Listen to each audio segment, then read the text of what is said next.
रूबरू होने का सौभाग्य मिला है। अभी कुछ दिन पहले बेंगलुरु में एक ऐतिहासिक क्रिकेट मैच हुआ। आप लोग भली भांति समझ गए होंगे कि मैं भारत और अफगानिस्तान की टेस्ट मैच की बात कर रहा हूं। यह अफगानिस्तान का पहला अंतर्राष्ट्रीय मैच था और यह हर भारतीय के लिए गर्व की बात है कि अफगानिस्तान का यह ऐतिहासिक मैच भारत के साथ था।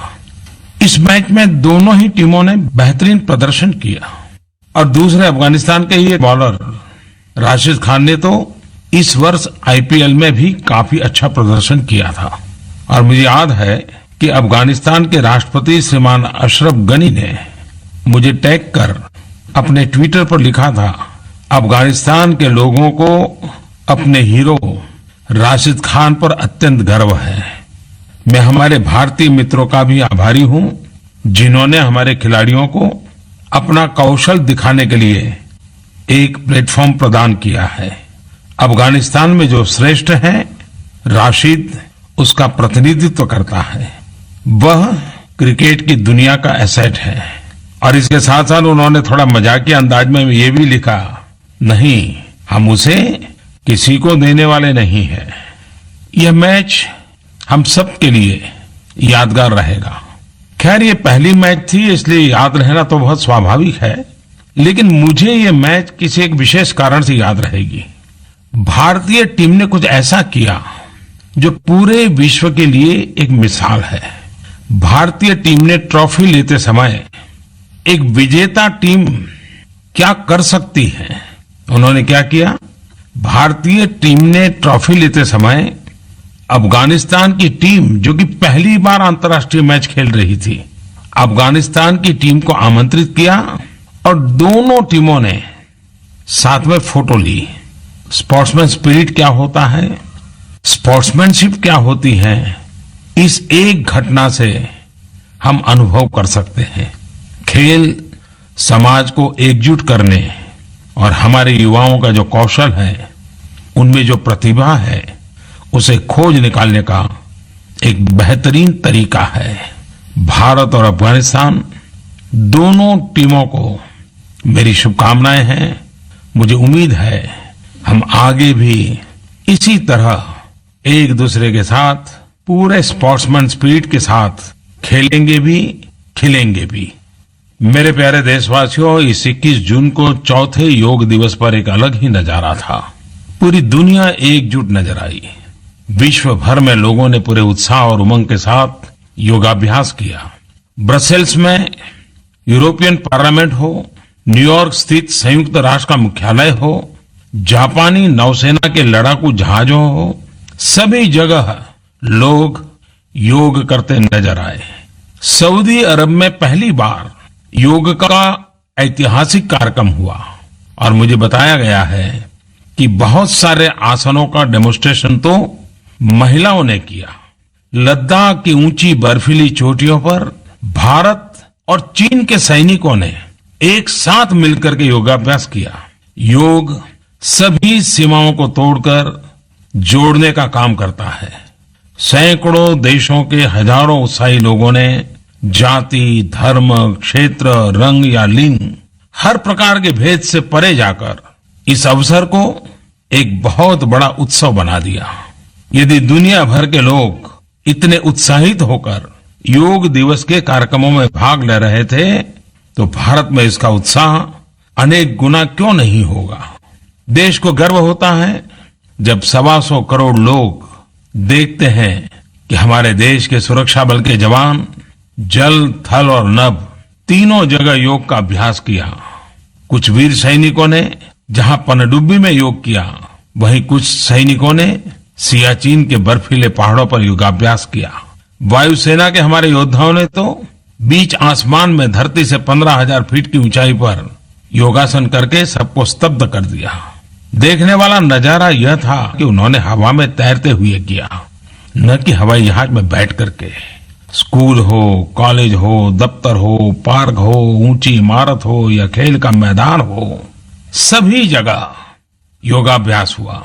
अहमदाबाद का एक दृश्य तो दिल को छूने वाला था। वहां पर लगभग 750 दिव्यांग भाई बहनों ने एक स्थान पर एक साथ इकट्ठे योगाभ्यास करके विश्व कीर्तिमान बना डाला। योग ने जाति, पंथ और भूगोल से परे जाकर विश्व भर के लोगों को एकजुट करने का काम किया है। वसुधैव कुटुंबकम के जिस भाव को हम सदियों से जीते आए हैं, हमारे ऋषि मुनि संत जिस पर हमेशा जोर देता है, योग ने उसे सही मायने में सिद्ध करके दिखाया है। मैं मानता हूं कि आज योग एक वेलनेस रिवॉल्यूशन का काम कर रहा है। मैं आशा करता हूं कि योग से वेलनेस की जो एक मुहिम चली है वह और आगे बढ़ेगी। अधिक से अधिक लोग इसे अपने जीवन का हिस्सा बनाएंगे। मेरे प्यारे देशवासियों, MyGov और नरेंद्र मोदी ऐप पर कई लोगों ने मुझे लिखा है कि मैं इस बार की मन की बात में 1 जुलाई को आने वाले डॉक्टर्स डे के बारे में बात करूं। सही बात है, हम मुसीबत के समय ही डॉक्टर को याद करते हैं, लेकिन यह एक ऐसा दिन है जब देश हमारे डॉक्टर्स की उपलब्धियों को सेलिब्रेट करता है और समाज के प्रति उनकी सेवा और समर्पण के लिए उन्हें बहुत बहुत धन्यवाद देता है। हम वो लोग हैं जो स्वभावतः मां को भगवान के रूप में पूजते हैं, भगवान के बराबर मानते हैं, क्योंकि मां हमें जीवन देती है। मां हमें जन्म देती है तो कई बार डॉक्टर हमें पुनर्जन्म देता है। डॉक्टर की भूमिका केवल बीमारियों का इलाज करने तक सीमित नहीं है। अक्सर डॉक्टर परिवार के मित्र की तरह होते हैं, हमारे लाइफस्टाइल गाइड्स हैं। They not only cure but also heal. आज डॉक्टर के पास मेडिकल एक्सपर्टाइज तो होती ही है, साथ ही उनके पास जनरल लाइफस्टाइल ट्रेंड्स के बारे में, उसका हमारे स्वास्थ्य पर क्या प्रभाव पड़ता है, इन सब के बारे में गहरा अनुभव होता है। भारतीय डॉक्टरों ने अपनी क्षमता और कौशल से पूरे विश्व में अपनी पहचान बनाई है। मेडिकल प्रोफेशन में महारत, हार्ड वर्किंग के साथ साथ हमारे डॉक्टर्स कॉम्प्लेक्स मेडिकल प्रॉब्लम्स को सॉल्व करने के लिए जाने जाते हैं। मन की बात के माध्यम से मैं सभी देशवासियों की तरफ से हमारे सभी डॉक्टर साथियों को आगामी 1 जुलाई को आने वाले डॉक्टर्स डे की ढेरों शुभकामनाएं देता हूं। मेरे प्यारे देशवासियों, हम ऐसे भाग्यवान लोग हैं जिनका इस भारत भूमि में जन्म हुआ है। भारत का एक ऐसा समृद्ध इतिहास रहा है जब कोई ऐसा महीना नहीं है, कोई ऐसा दिन नहीं है जिसमें कोई न कोई ऐतिहासिक घटना न घटी हो। देखें तो भारत में हर जगह की अपनी एक विरासत है। वहां से जुड़ा कोई संत है, कोई महापुरुष है, कोई प्रसिद्ध व्यक्ति है। सभी का अपना अपना योगदान है, अपना महात्म्य है। प्रधानमंत्री जी नमस्कार, मैं डॉक्टर सुरेंद्र मिश्र बोल रहा हूँ। हमें ज्ञात हुआ है कि 28 जून को आप मगहर आ रहे हैं। मैं मगहर के बगल में एक छोटे से गांव टड़वा जो गोरखपुर में है, वहां का रहने वाला हूँ। मगहर कबीर की समाधि स्थली है और कबीर को लोग यहाँ पे सामाजिक समरसता के लिए याद रखते हैं और कबीर के विचारों पर हर स्तर पर चर्चा होती है। आपकी कार्य योजना से इस दिशा में समाज के सभी स्तरों पर काफी प्रभाव होगा। आपसे प्रार्थना है कि कृपया भारत सरकार की जो कार्य योजना है उसके बारे में अवगत कराने की कृपा करें। आपके फोन कॉल के लिए बहुत बहुत धन्यवाद। ये सही है कि मैं 28 तारीख को मगहर आ रहा हूं, और वैसे भी जब मैं गुजरात में था, गुजरात का कबीर वड तो आप भली भांति जानते हैं। जब मैं वहां काम करता था तो मैंने एक संत कबीर की परंपरा से जुड़े लोगों का एक बड़ा राष्ट्रीय अधिवेशन भी किया था। आप लोग जानते हैं कबीरदास जी मगहर क्यों गए थे। उस समय एक धारणा थी कि मगहर में जिसकी मृत्यु होती है वह स्वर्ग नहीं जाता। इसके उलट काशी में जो शरीर त्याग करता है वह स्वर्ग जाता है। मगहर को अपवित्र माना जाता था, लेकिन संत कबीरदास इस पर विश्वास नहीं करते थे।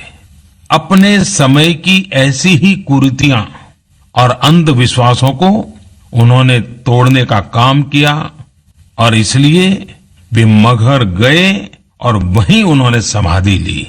संत कबीरदास जी ने अपनी साखियों और दोहों के माध्यम से सामाजिक समानता, शांति और भाईचारे पर बल दिया। यही उनके आदर्श थे। उनकी रचनाओं में हमें यही आदर्श देखने को मिलते हैं और आज के युग में भी वे उतने ही प्रेरक हैं। उनका एक दोहा है, कबीर सोई पीर है जो जाने पर पीर, जो पर पीर न जानई वो काफिर बेपीर। मतलब सच्चा पीर संत वही है जो दूसरों की पीड़ा को जानता और समझता है। जो दूसरे के दुख को नहीं जानते वे निष्ठुर हैं। कबीरदास जी ने सामाजिक समरसता पर विशेष जोर दिया था। वे अपने समय से बहुत आगे सोचते थे।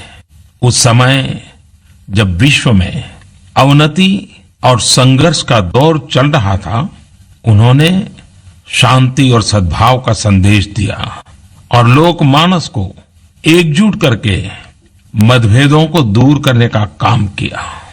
जग में बैरी कोई नहीं जो मन शीतल होए, यह आपा तो डाल दे दया करे सब कोई। एक अन्य दोहे में कबीर लिखते हैं, जहां दया वहां धर्म है, जहां लोभ तहां पाप, जहां क्रोध तहां काल है, जहां क्षमा तहां आप। उन्होंने कहा, जाति न पूछो साधु की, पूछ लीजिए ज्ञान। और लोगों से अपील की वे धर्म और जाति से ऊपर उठकर लोगों को ज्ञान के आधार पर माने, उनका सम्मान करें। उनकी बातें आज सदियों बाद भी उतनी ही प्रभावी है। अभी जब हम संत कबीरदास जी के बारे में बात कर रहे हैं तो मुझे उनका एक दोहा याद आता है जिसमें वो कहते हैं, गुरु गोविंद दो खड़े काके लागू पाए, बलिहारी गुरु आपने गोविंद दियो बताए। ऐसी होती है ये गुरु की महानता। और ऐसे ही ये गुरु हैं जगत गुरु गुरु नानक देव, जिन्होंने कोटि कोटि लोगों को सन्मार्ग दिखाया, सदियों से प्रेरणा देते रहे। गुरु नानक देव ने समाज में जातिगत भेदभाव को खत्म करने और पूरे मानव जाति को एक मानते हुए उन्हें गले लगाने की शिक्षा दी। गुरु नानक देव कहते थे, गरीबों और जरूरतमंदों की सेवा ही भगवान की सेवा है। वे जहां भी गए उन्होंने समाज की भलाई के लिए कई पहल की। सामाजिक भेदभाव से मुक्त रसोई की व्यवस्था, जहां हर जाति, पंथ, धर्म या संप्रदाय का व्यक्ति आकर खाना खा सकता था। गुरु नानक देव ने ही तो इस लंगर व्यवस्था की शुरुआत की। 2019 में गुरु नानक देव जी का 550वां प्रकाश वर्ष मनाया जाएगा।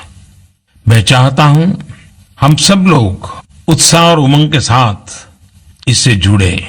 आप लोगों से भी मेरा आग्रह है, गुरु नानक देव जी के 550वें प्रकाश पर्व पर पूरे समाज में और विश्व भर में इसे कैसे मनाया जाए, नए नए आइडियाज क्या हो, नए नए सुझाव क्या हो, नई नई कल्पनाएं क्या हो, उस पर हम सोचें, तैयारियां करें और बड़े गौरव के साथ उसको हम सब इस प्रकाश पर्व को प्रेरणा पर्व भी बनाएं। मेरे प्यारे देशवासियों, भारत की आजादी का संघर्ष बहुत लंबा है, बहुत व्यापक है, बहुत गहरा है, अनगिनत शहादतों से भरा हुआ है। पंजाब से जुड़ा एक और इतिहास है। 2019 में जलियांवाला बाग की उस भयावह घटना के भी 100 साल पूरे हो रहे हैं, जिसने पूरी मानवता को शर्मसार कर दिया था। 13 अप्रैल 1919 का वो काला दिन कौन भूल सकता है, जब पावर का दुरुपयोग करते हुए क्रूरता की सारी हदें पार कर निर्दोष, निहत्थे और मासूम लोगों पर गोलियां चलाई गई थी। इस घटना के 100 वर्ष पूरे होने वाले हैं।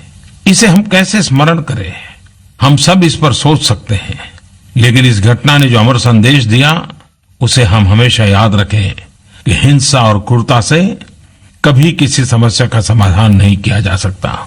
जीत हमेशा शांति और अहिंसा की होती है, त्याग और बलिदान की होती है। मेरे प्यारे देशवासियों, दिल्ली के रोहिणी के श्रीमान रमन कुमार ने नरेंद्र मोदी मोबाइल ऐप पर लिखा है कि आने वाली 6 जुलाई को डॉक्टर श्यामा प्रसाद मुखर्जी का जन्मदिन है और वे चाहते हैं इस कार्यक्रम में डॉक्टर श्यामा प्रसाद मुखर्जी के बारे में देशवासियों से बात करूं। रमन जी, सबसे पहले तो आपको बहुत बहुत धन्यवाद। भारत के इतिहास में आपकी रुचि देखकर काफी अच्छा लगा। आप जानते हैं कल ही डॉक्टर श्यामा प्रसाद मुखर्जी की पुण्यतिथि थी, 23 जून को। डॉक्टर श्यामा प्रसाद मुखर्जी कई क्षेत्रों से जुड़े रहे, लेकिन जो क्षेत्र उनके सबसे करीब रहे वे थे एजुकेशन, एडमिनिस्ट्रेशन और पार्लियामेंट्री अफेयर्स। बहुत कम लोगों को पता होगा कि वे कोलकाता विश्वविद्यालय के सबसे कम उम्र के वाइस चांसलर थे। जब वे वाइस चांसलर बने थे तब उनकी उम्र मात्र 33 वर्ष थी। बहुत कम लोग यह जानते होंगे कि 1937 में डॉक्टर श्यामा प्रसाद मुखर्जी के निमंत्रण पर श्री गुरुदेव रविन्द्रनाथ टैगोर ने कोलकाता विश्वविद्यालय में कॉन्वोकेशन को बांग्ला भाषा में संबोधित किया था। यह पहला अवसर था जब अंग्रेजों की सल्तनत थी और कोलकाता विश्वविद्यालय में किसी ने बांग्ला भाषा में कॉन्वोकेशन को संबोधित किया था। 1947 से 1950 तक डॉक्टर श्यामा प्रसाद मुखर्जी भारत के पहले उद्योग मंत्री रहे और एक अर्थ में कहें तो उन्होंने भारत का औद्योगिक विकास का मजबूत शिलान्यास किया था, मजबूत बेस तैयार किया था, एक मजबूत प्लेटफॉर्म तैयार किया था। 1948 में आई स्वतंत्र भारत की पहली औद्योगिक नीति उनके आइडियाज और विजन की छाप लेकर के आई थी। डॉक्टर मुखर्जी का सपना था भारत हर क्षेत्र में औद्योगिक रूप से आत्मनिर्भर हो, कुशल और समृद्ध हो। वे चाहते थे कि भारत बड़े उद्योगों को डेवलप करे और साथ ही एमएसएमईज, हथकरघा, वस्त्र और कुटीर उद्योग पर भी पूरा ध्यान दे। कुटीर और लघु उद्योगों के समुचित विकास के लिए उन्हें फाइनेंस और ऑर्गेनाइजेशनल सेटअप मिले। इसके लिए 1948 से 1950 के बीच all India handicraft boards, all India handloom board और khadi and village industries board की स्थापना की गई थी। डॉक्टर मुखर्जी का भारत के रक्षा उत्पादन के स्वदेशीकरण पर भी विशेष जोर था।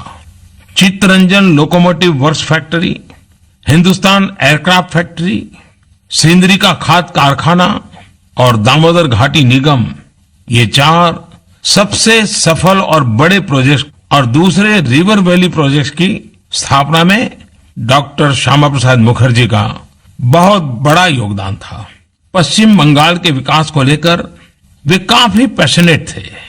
उनकी समझ, विवेक और सक्रियता का ही परिणाम है कि बंगाल का एक हिस्सा बचाया जा सका और वह आज भी भारत का हिस्सा है। डॉक्टर श्यामा प्रसाद मुखर्जी के लिए जो सबसे महत्वपूर्ण बात थी वह थी भारत की अखंडता और एकता, और इसी के लिए 52 साल की कम उम्र में ही उन्होंने अपनी जान भी गंवानी पड़ी। आइए हम हमेशा डॉक्टर श्यामा प्रसाद मुखर्जी के एकता के संदेश को याद रखें, सद्भाव और भाईचारे की भावना के साथ भारत की प्रगति के लिए जी जान से जुटे रहें। मेरे प्यारे देशवासियों, पिछले कुछ सप्ताह में मुझे वीडियो कॉल के माध्यम से सरकार की विभिन्न योजनाओं के लाभार्थियों से संवाद करने का अवसर मिला। फाइलों से परे जाकर लोगों की लाइफ में जो बदलाव आ रहे हैं उनके बारे में सीधा उन्हीं से जानने का अवसर मिला। लोगों ने अपने संकल्प, अपने सुख दुख, अपनी उपलब्धियों के बारे में बताया। मैं मानता हूं कि मेरे लिए यह महज एक सरकारी कार्यक्रम नहीं था, बल्कि एक अलग तरह का लर्निंग एक्सपीरियंस था।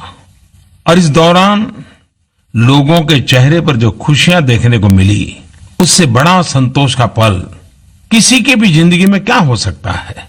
जब एक सामान्य मानवी की कहानियां सुनता था, उनके भोले भाले शब्द, अपने अनुभव की कथा वो जो कह रहे थे, दिल को छू जाती थी। दूर सुदूर गांवों में बेटियां कॉमन सर्विस सेंटर के माध्यम से गांव के बुजुर्गों की पेंशन से लेकर पासपोर्ट बनवाने तक की सेवाएं उपलब्ध करवा रही हैं। जब छत्तीसगढ़ की कोई बहन सीताफल को कलेक्ट कर उसकी आइसक्रीम बनाकर व्यवसाय करती हो, झारखंड में अंजन प्रकाश की तरह देश के लाखों युवा जन औषधि केंद्र चलाने के साथ साथ आसपास के गांवों में जाकर सस्ती दवाइयां उपलब्ध करवा रहे हो, वहीं पश्चिम बंगाल का कोई नौजवान 2-3 साल पहले नौकरी ढूंढ रहा हो और अब वह केवल अपना सफल व्यवसाय कर रहा है, इतना ही नहीं 10-15 लोगों को और नौकरी भी दे रहा हो। इधर तमिलनाडु, पंजाब, गोवा के स्कूल के छात्र अपनी छोटी उम्र में स्कूल की टिंकरिंग लैब में वेस्ट मैनेजमेंट जैसे इंपॉर्टेंट टॉपिक पर काम कर रहे हो। न जाने कितनी कितनी कहानियां थी। देश का कोई कोना ऐसा नहीं होगा जहां लोगों को अपनी सफलता की बात कहनी ना हो।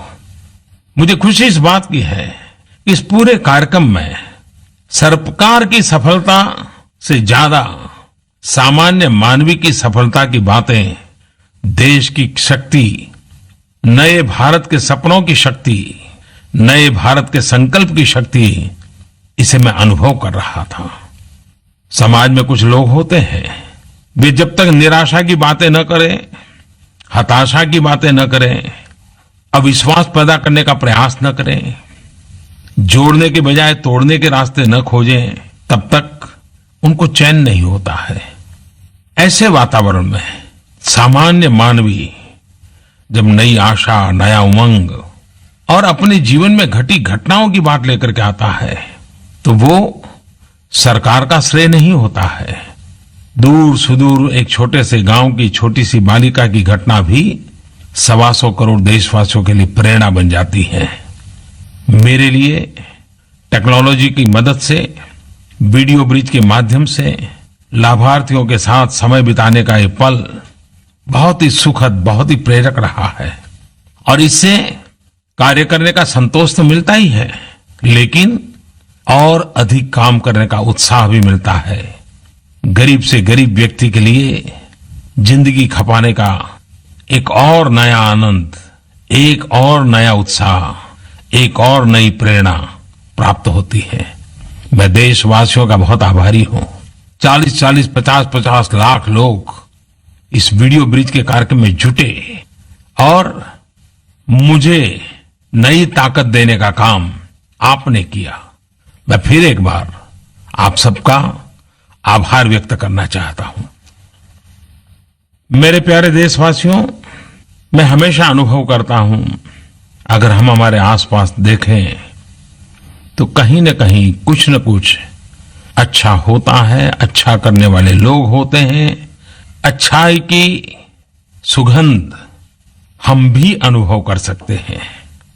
पिछले दिनों एक बात मेरी ध्यान में आई और ये बड़ा अनोखा कॉम्बिनेशन है। इसमें एक तरफ जहां प्रोफेशनल्स और इंजीनियर्स हैं, वहीं दूसरी तरफ खेत में काम करने वाले, खेती से जुड़े हमारे किसान भाई बहन हैं। अब आप सोच रहे होंगे कि ये तो दो बिल्कुल अलग अलग व्यवसाय हैं, इनका क्या संबंध? लेकिन ऐसा है, बेंगलुरु में कॉरपोरेट प्रोफेशनल्स, आईटी इंजीनियर्स साथ आए। उन्होंने मिलकर के एक सहज समृद्धि ट्रस्ट बनाया और उन्होंने किसानों की आय दोगुनी हो, इसके लिए इस ट्रस्ट को एक्टिवेट किया। किसानों से जुड़ते गए, योजनाएं बनाते गए और किसानों की आय बढ़ाने के लिए सफल प्रयास करते रहे। खेती के नए गुर सिखाने के साथ साथ जैविक खेती कैसे की जाए, खेतों में एक फसल के साथ साथ और भी फसल कैसे उगाई जाए, ये ट्रस्ट के द्वारा, इन प्रोफेशनल इंजीनियर टेक्नोक्रेट के द्वारा किसानों को ट्रेनिंग दी जाने लगी। पहले जो किसान अपने खेतों में एक ही फसल पर निर्भर हुआ करते थे, उपज भी अच्छी नहीं होती थी और मुनाफा भी ज्यादा नहीं होता था। आज वे न केवल सब्जियां उगा रहे हैं और बल्कि अपनी सब्जियों की मार्केटिंग भी ट्रस्ट के माध्यम से करके अच्छे दाम पा रहे हैं। अनाज उत्पादन करने वाले किसान भी इससे जुड़े हुए हैं। एक तरफ फसल के उत्पाद से लेकर के मार्केटिंग तक पूरे चेन में किसानों की एक प्रमुख भूमिका है, तो दूसरी तरफ मुनाफे में किसानों की भागीदारी सुनिश्चित, उनका हक सुनिश्चित करने का प्रयास है। फसल अच्छी हो, उसके लिए अच्छी नस्ल की बीजें हो, इसके लिए एक अलग सीड बैंक बनाया गया है। महिलाएं इस सीड बैंक का कामकाज देखती हैं, महिलाओं को भी जोड़ा गया है। मैं इन युवाओं को इस अभिनव प्रयोग के लिए बहुत बहुत बधाई देता हूं और मुझे खुशी है कि प्रोफेशनल्स, टेक्नोक्रेट, इंजीनियरिंग की दुनिया से जुड़े इन नौजवानों ने अपने दायरे से बाहर निकल करके किसान के साथ जुड़ना, गांव के साथ जुड़ना, खेत और खलिहान के साथ जुड़ने का जो रास्ता अपनाया है। मैं फिर एक बार मेरे देश की युवा पीढ़ी को उनके इस अभिनव प्रयोगों को, कुछ जो शायद मैंने जाना होगा, कुछ नहीं जाना होगा, कुछ लोगों को पता होगा, कुछ पता नहीं होगा, लेकिन निरंतर कोटि कोटि लोग कुछ न कुछ अच्छा कर रहे हैं, उन सबको मेरी तरफ से बहुत बहुत शुभकामना है। मेरे प्यारे देशवासियों, जीएसटी को 1 साल पूरा होने वाला है। वन नेशन वन टैक्स देश के लोगों का सपना था, वो आज हकीकत में बदल चुका है। One nation one tax reform, इसके लिए अगर मुझे सबसे ज्यादा किसी को क्रेडिट देनी है तो मैं राज्यों को क्रेडिट देता हूं। जीएसटी कोऑपरेटिव फेडरलिज्म का एक बेहतरीन उदाहरण है, जहां सभी राज्यों ने मिलकर देश हित में फैसला लिया और तब जाकर देश में इतना बड़ा टैक्स रिफॉर्म लागू हो सका। अब तक जीएसटी काउंसिल की 27 मीटिंग्स हुई है और हम सब गर्व कर सकते हैं कि भिन्न भिन्न राजनीतिक विचारधारा के लोग वहां बैठते हैं, भिन्न भिन्न राज्यों के लोग बैठते हैं, अलग अलग प्रायोरिटी वाले राज्य होते हैं, लेकिन उसके बावजूद भी जीएसटी काउंसिल में अब तक जितने भी निर्णय किए गए हैं वे सारे के सारे सर्वसहमति से किए गए हैं। जीएसटी से पहले देश में 17 अलग अलग प्रकार के टैक्स हुआ करते थे, लेकिन इस व्यवस्था में अब सिर्फ एक ही टैक्स पूरे देश में लागू है। जीएसटी ईमानदारी की जीत है और ईमानदारी का एक उत्सव भी है। पहले देश में काफी बार टैक्स के मामले में इंस्पेक्टर राज की शिकायतें आती रहती थी। जीएसटी में इंस्पेक्टर की जगह आईटी ने, इंफॉर्मेशन टेक्नोलॉजी ने ले ली है। रिटर्न से लेकर रिफंड तक सब कुछ ऑनलाइन इंफॉर्मेशन टेक्नोलॉजी के द्वारा होता है। जीएसटी के आने से चेकपोस्ट खत्म हो गई और माल सामानों की आवाजाही तेज हो गई, जिससे न सिर्फ समय बच रहा है बल्कि लॉजिस्टिक क्षेत्र में भी इसका काफी लाभ मिल रहा है। जीएसटी शायद दुनिया का सबसे बड़ा टैक्स रिफॉर्म होगा। भारत में इतना बड़ा टैक्स रिफॉर्म सफल इसलिए हो पाया क्योंकि देश के लोगों ने इसे अपनाया और जनशक्ति के द्वारा ही जीएसटी की सफलता सुनिश्चित हो सकी। आमतौर पर ऐसा माना जाता है कि इतना बड़ा रिफॉर्म, इतना बड़ा देश, इतनी बड़ी जनसंख्या, इसको पूर्ण रूप से स्थिर होने में 5 से 7 साल का समय लगता है, लेकिन देश के ईमानदार लोगों का उत्साह, देश की ईमानदारी का उत्सव जनशक्ति की भागीदारी का नतीजा है कि एक साल के भीतर भीतर बहुतेक मात्रा में ये नई कर प्रणाली अपनी जगह बना चुकी है, स्थिरता प्राप्त कर चुकी है और आवश्यकता के अनुसार अपनी इनबिल्ट व्यवस्था के द्वारा वो सुधार भी करती रहती है। ये अपने आप में एक बहुत बड़ी सफलता 125 करोड़ देशवासियों ने अर्जित की है। मेरे प्यारे देशवासियों, फिर एक बार मन की बात को आज पूर्ण करते हुए अगले मन की बात का इंतजार कर रहा हूं। आपसे मिलने का, आपसे बातें करने का आपको बहुत बहुत शुभकामनाएं। बहुत बहुत धन्यवाद।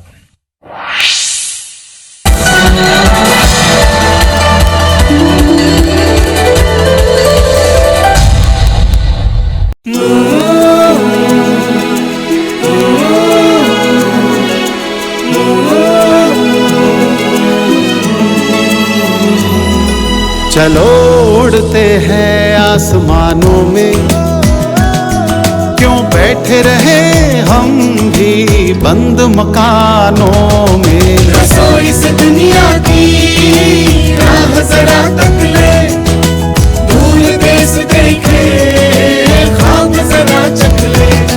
झिलमिल रोशनी है और चंद बटन है, खिड़की है खुली सी, खिड़की है खुली सी, उड़ जाओ करदम है। चलो उड़ते हैं आसमानों में, चलो उड़ते हैं आसमानों में।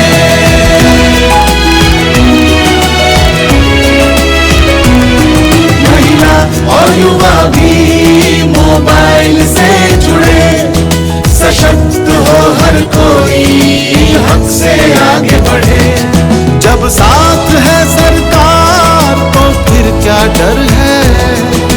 खिड़की है खुली सी, खिड़की है खुली सी, उड़ जाओ करदम है।